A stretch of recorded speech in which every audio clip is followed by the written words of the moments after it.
안녕하세요. 계리직 수험생 여러분, 정수현입니다. 반갑습니다. 오늘 오리엔테이션 시간을 통해서 여러분들이 그간 궁금해하셨던 계리직 영어 도대체 뭐가 나오는지, 이게 두문항이라는데 해볼 만한지, 해야 되는 것인지, 해야 된다면 어떻게 해야 만점을 받아서 내가 계리직 합격에 도움이 될 수 있는지, 이런 것들에 관해서 여러분들한테 오리엔테이션을 해드리도록 할게요. 그러면 첫 번째 작업으로 지난 7년간 계리직에서 출제됐던 우리 시험을 좀 분석해 보도록 하겠습니다.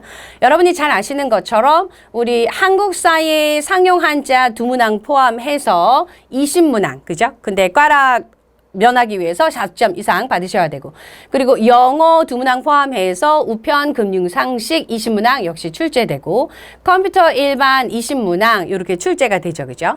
그러면 각각의 20문항 해서 여러분들이 이 세 개를 통합해서 평균을 냈을 때 그간 얼마 점수가 우리가 합격 점수가 되는지를 보면, 전국 합격 평균 점수는 우선 노랑이 보지 마시고요. 여기 하양이들만 보면 2018년, 16년, 14년 다 평균 한 80점 이상 정도 된다라고 생각하시면 되고, 그에 반해서 서울지방우정청의 합격 점수는 그거보다 좀 높죠. 그죠? 83, 81, 86 이렇게 나왔으니까 거의 한 85점 정도 생각하셔야 됩니다.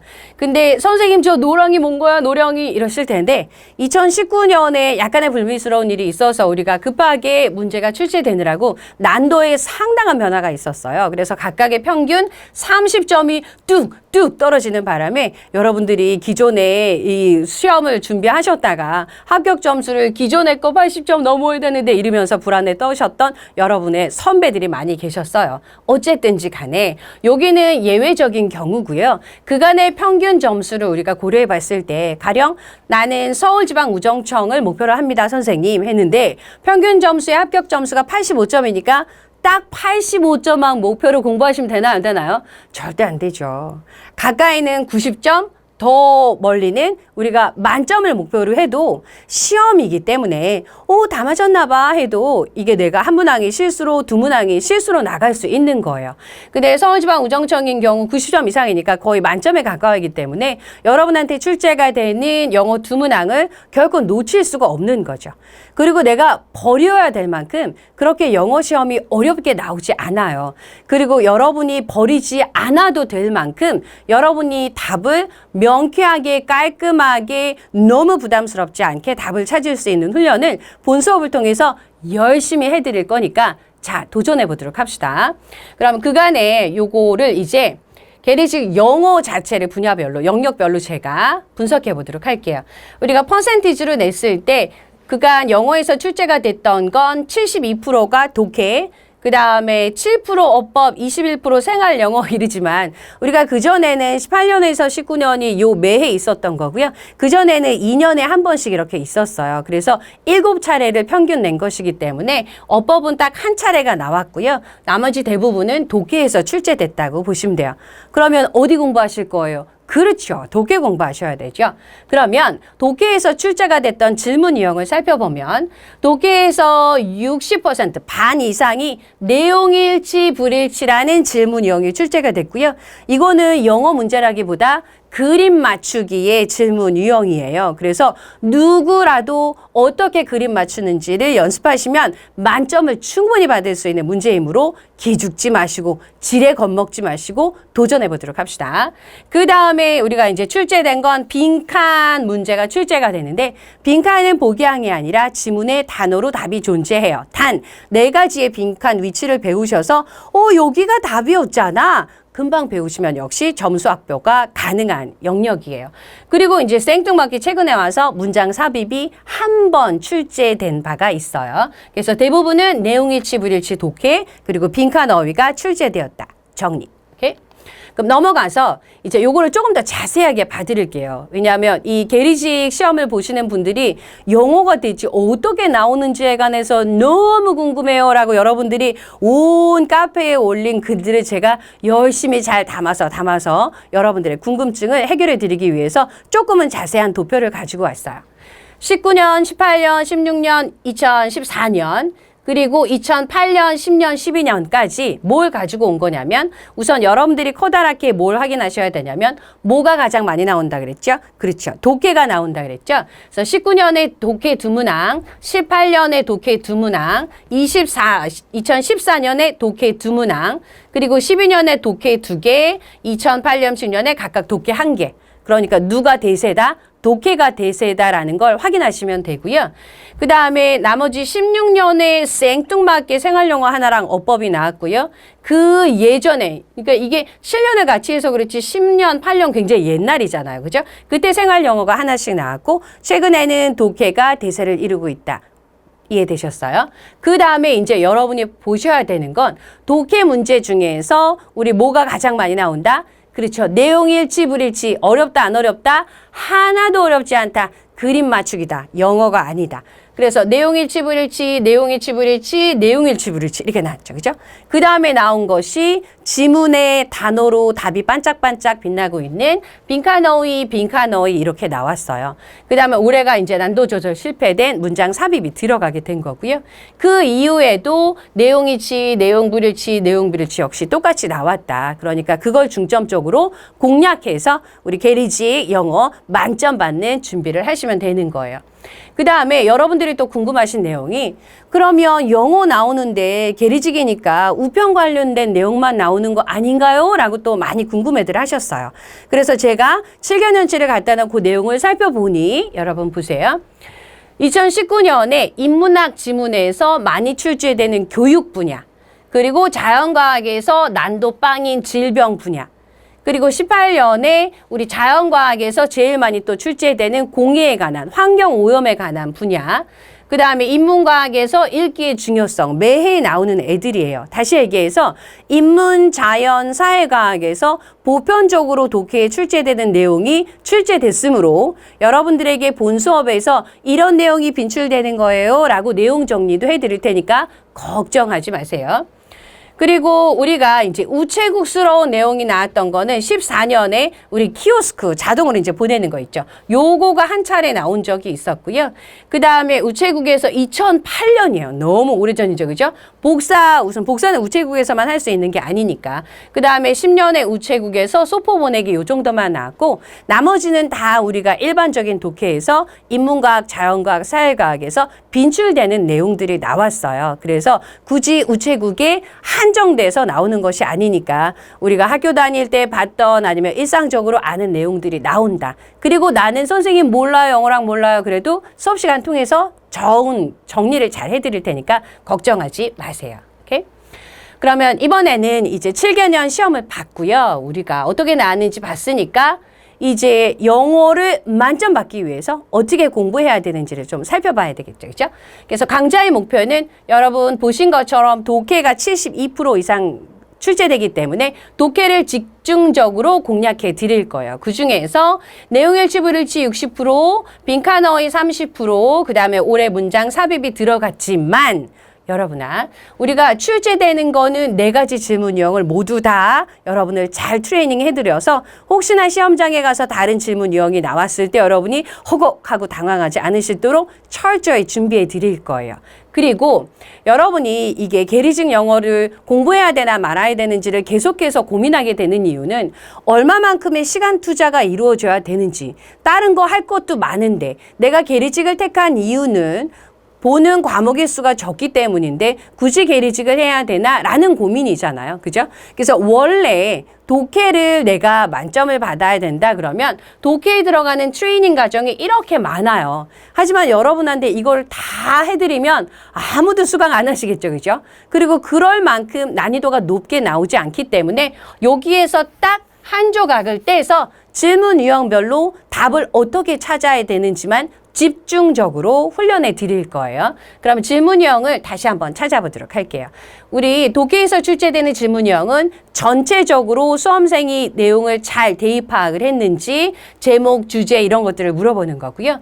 그 다음에 우리 게리직 독해에서 가장 많이 나온 세부적으로 수험생이 이해를 하는지, 즉 내용 일치, 불일치 문제가 이렇게 출제되고 그 다음에 또 게리직에서 많이 출제되는 빈칸, 어휘뿐만 아니라 내용이나 연결하고 빈칸도 출제 출제될 수 있고요. 그 다음에 언어적인 논리를 또 다른 방식으로 배열해놓고 네가 제대로 맞춰봐, 삽입해봐, 삭제해봐 라고 물어보는 것이 여기 독해에서 출제되는 4가지 질문 유형이에요. 그래서 여러분들 기출분석에서 보신 것처럼 내용일치, 불일치, 어휘 빈칸, 삽입만 출제됐지만 이게 전체적인 모든 직렬이 통합되어 가고 있는 경향을 보이기 때문에 다른 질문 유형들도 모두 다루어 드릴 것이다. 단 독해의 이론 수업, 막 문풀 수업, 거기에 동영, 커다랗게 지리하게 늘어진 수업이 아니라 각 질문 유형별로 한 6강 정도씩 해서 각각의 지문을 어떻게 접근해서 지문을 빨리 땡칠 건지, 답은 어떻게 오답 유형이 있어서 내가 제거해 버릴 것인지 답을 찾는 강좌이다라는 걸 기억하시고 괜히 기죽지 말도록 하세요. 그러면 여기를 내가 이걸 굳이 선생님 왜 4가지 질문형으로, 난 그런 건 못 들어봤거든요. 그냥 독해라 하면 내가 끊어서 읽거나 막 해석해서 내가 보기양 읽어보고 헷갈리면 하나 찍으면 되고 이렇게 살았거든요. 그래서 영어가 무서운 거예요. 여러분이 지금 하셔야 되는 건 두문항에서 아주 짤막한 시간을 투자해서 점수로 연결해서 내가 최종적으로 계리직 시험에 합격하는 데 도움이 되는 점수를 이용하셔야 되잖아요. 그래서 전략적으로 독해를 접근하셔야 돼요. 가령 우리가 4가지 질문 유형별로 지문을 어떻게 접근해야 되는지, 오답 유형은 어떻게 있는지에 따라서 학습을 해야 되는 이유는 가령 주제를 물어보는 문제, 불일치, 일치를 물어보는 문제, 삽입을 물어보는 문제를 지문을 어떻게 대하는지 잠깐만 맛배기를 해드릴게요. 보세요. 우리가 가령 주제 물어보는 게 나왔어요. 그러면 끊어서 막 해석이 아니고요. MD를 구분해야 돼요. 이제 수업 시간에 배우실 거예요. M이라는 건 메인 아이디어고요. 그 다음에 D라는 건 디테일인데 전체 지문의 주제에 해당하는 메인 아이디어는 하나밖에 없고요. 나머지는 모두 다 디테일이에요.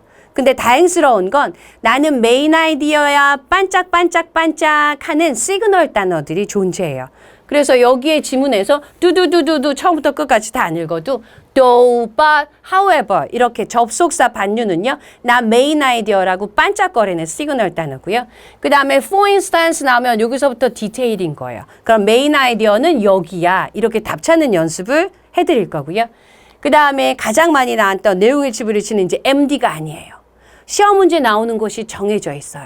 그래서 여기에 지금 별들이 빵빵 터져 있는, 예를 들어서 뭐뭐 할 필요가 있습니다. 굉장히 중요한 조동사. because 원인 결과 100%. all 최상급 상응 단어. 그 다음에 질병에 대한 원인 100%. 그래서 시험 문제 나오는 것을 여러분한테 학습시켜서 별로 많지 않아요. 10개, 저는 요 정도밖에 안 돼요. 거기에다가 마킹 해놓고 우리 복양으로 내려가서 일치하는지 불일치하는지 열심히 트레이닝 시켜드릴 거예요. 그리고 만약에 이 빈칸 문제가 나왔다. 그럼 또 MD 마킹이 아니에요. 뚫리는 위치가 4개밖에 없어요. 그 위치에 여기서는 General Statement에 떠서요. 그 밑에 있는 단어 들고 저기에다가 쑤시는 연습을 열심히 해드릴 거다. 그래서 기존에 여러분들이 수강하셨던 영어 수업, 독해 수업과는 굉장히 많이 다를 거예요. 모든 목표는 어디에 맞춰져 있다? 그렇죠. 내가 독해, 계리직, 점수 2개 만점 받아서 계리직 합격하는데 도움을 받고자 만들어진 강좌입니다. 오케이? 그러면 수강 방법은 여러분 이렇게 교재를 받으시면 커다랗게 2부분으로 나눌 수 있어요. 첫 번째는 4가지 질문 유형별로 내가 어떻게 지문을 접근하고 어떤 오답 유형이 있어서 어떻게 답을 찾을 수 있을 거예요. 그래서 구체적인 전략 강좌가 4개의 파트로 나눠져 있고요. 근데 영어는 암기 과목과 다르게 이론을 열심히 배웠지만 배웠어. 가령 예를 들어서 한 달 만에, 2달 만에 내가 수강을 끝낸 거예요. 계리직 독해를. 자신감이 철철 넘쳤어요. 근데 시험을 3개월 있다가 가서 봤어요. 한 개도 기억 안 나요. 그래서 그 문제를 해결하고자 2번째 파트에 실전 테스트를 넣어놨고요. 그래서 여러분들이 이거를 수강하는 방법은 여러분들이 이걸 한꺼번에 다 하실 필요는 없어요. 그리고 내가 영어에 얼마나 멀리 있다 가까이 있느냐에 따라서 가령 내가 한 수업을 들을 때 어려운 지문이 긴 게 있으면 2개씩 나가고요. 짧은 지문이 있으면 3개씩 나가요. 그중에 독해 지문 하나를 하루에 들으셔도 되고요. 아니면 저는 좀 영어랑 가까웠어요. 그러면 한 강 내지는 2강을 한 번에 들으셔도 돼요. 단 중요한 건 한 번에 쭉 처음부터 끝까지 들으셨을 때 거기에서 끝나지 말고 취미생활처럼 하루에 20분이 되고 30분도 좋으니까 반복해서 들으셔야 된다라는 거고요. 그 다음에 마지막 실전 테스트를 지문을 하루에 1개씩 내가 할 수 있는 만큼 아니면 시간이 모자라요. 선생님 저는 금융 우편 쪽에 더 많은 시간을 해야 돼요. 그러면 이틀에 하나의 지문이라도 좋으니까 실전 테스트를 통해서 끝까지 시험 보는 날까지 여러분의 영어 시험을 보는 독해 시험을 보는 감각을 유지하셔야 돼요. 오케이? 그리고 이제 OT 마지막으로 여러분들이 수험생이기 때문에 우리가 여기에서 만난 이유는 영어 공부를 열심히 하고 싶은 거는 수단일 뿐이죠. 우리가 원하는 건 뭐예요? 파이널 목표는 행복하게 사는 거예요. 행복하게 사는데 행복하게 살려니까 직업이 있어야 되고 내가 택한 직업이 계리직인데 계리직이 시험을 보래잖아요. 그죠? 그래서 열심히 시험 공부하시는데 그중에 한 판이 이제 자그마한 부분이 영어로 깔린 거예요. 그래서 이제까지 살면서 여러분이 두려워하셨던 힘겨웠던 꼴도 보기 싫었던 영어라고 생각하지 마시고 내가 계리직 공무원이 되기 위해서 나를 계리직 공무원이 되고자 하는데 그 길로 인도해 주는 2개의 문항의 점수라고 생각하시고 도전하시기 바랍니다. 그리고 영어 수업을 하는 게 아니고요. 여러분들이 각각의 독해 질문형별로 어떻게 답을 찾아서 점수화할 수 있는지를 열심히 수업해 드릴 거예요. 그래서 절대로 내가 영어를 이전에 잘했나 못했나 이런 것 때문에 생각하지 마시고 여러분들이 시작하는 시점에서 중요한 건 수험생으로서는 시간의 밀도와 밸런스가 굉장히 중요해요. 여러분. 일반인들한테 가는 시간의 속도와 그 다음에 여러분들에게 주어진 시간의 밀도는 전혀 달라요. 일반인한테는 뭐 하루하루가 그냥 똑같이 아침 먹고 점심 먹고 저녁 먹고 잠자는 시간이지만 수험생한테 하루는 여러분들이 이제 많은 다양한 연령대이겠지만 향후 최소 50년 이상을 죽을 때까지 나의 삶의 방향과 질을 결정해주는 굉장히 중요한 시간이기 때문에 오늘 이 하루가 아니면 OT를 하는 이 30분의 시간이 여러분한테 30시간이 될 수도 있고 아니면 30개월 이상의 더 많은 의미를 가진 시간이 될 수 있어요. 그래서 시간을 소중히 하시고 수험생들은 눈이 떠 있으면 집중해서 공부하셔야 된다는 걸 기억하세요. 내가 10만큼 노력한 학생도 90만큼 노력한 학생도 100만큼 노력한 학생도 노력은 똑같아요. 하지만 중요한 건 이게 일반적인 사회가 아니잖아요. 시험으로 점수로 합격과 불합격이 나뉘는 거기 때문에 거기에 맞춰서 최선의 노력으로 최고의 결과, 즉 합격의 결과가 나올 수 있도록 열심히 노력하시고요. 그 다음에 이게 한두 달 안에 끝나는 게 아니잖아요. 밸런스가 굉장히 중요해요. 어떤 것에도 흔들리지 마시고 내가 오로지 내 속도에 맞춰서 내가 할 수 있는 만큼 하면 되는 거예요. 선생님 저는 예를 들어서 단어가 딸려요. 근데 옆에 사람을 이렇게 보니까 하루에 단어를 30개씩 외워요. 근데 선생님 저는 5개만 외워도 머리가 너무 아파요. 그럼 5개만 외우시면 되는 거예요. 수험생활은 절대 옆 사람과 손잡고 하지 않아요. 본인이 하셔야 되고요. 그래서 마음의 밸런스도 중요하고 이 마음의 밸런스를 유지하기 위해서는 가장 중요한 것이 생활의 패턴을 짜시는 거예요.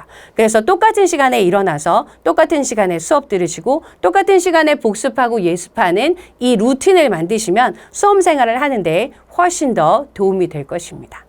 그러면 여러분 오늘이 짧은 OT 시간이라서 여러분한테 필요한 것을 따다다다 말씀드렸는데 가장 중요한 건 우리가 왜 만났다? 합격하기 위해서 만났다. 합격하기 위해서 영어 2문항 충분히 극복할 수 있다. 그리고 영어 공부가 아니라 여러분들이 영어 2문항이 독해 문제로 출제됐을 때 답을 정확하게 찾아서 정답으로 가서 그것이 점수화돼서 여러분 계리직의 합격에 도움이 되는 수업을 해드릴 것이라고 약속하는 자리인 거예요. 그래서 오늘 만나서 반갑고요. 그 다음에 본 수업을 통해서 여러분 독해 만점을 꼭 이루시기 바랍니다.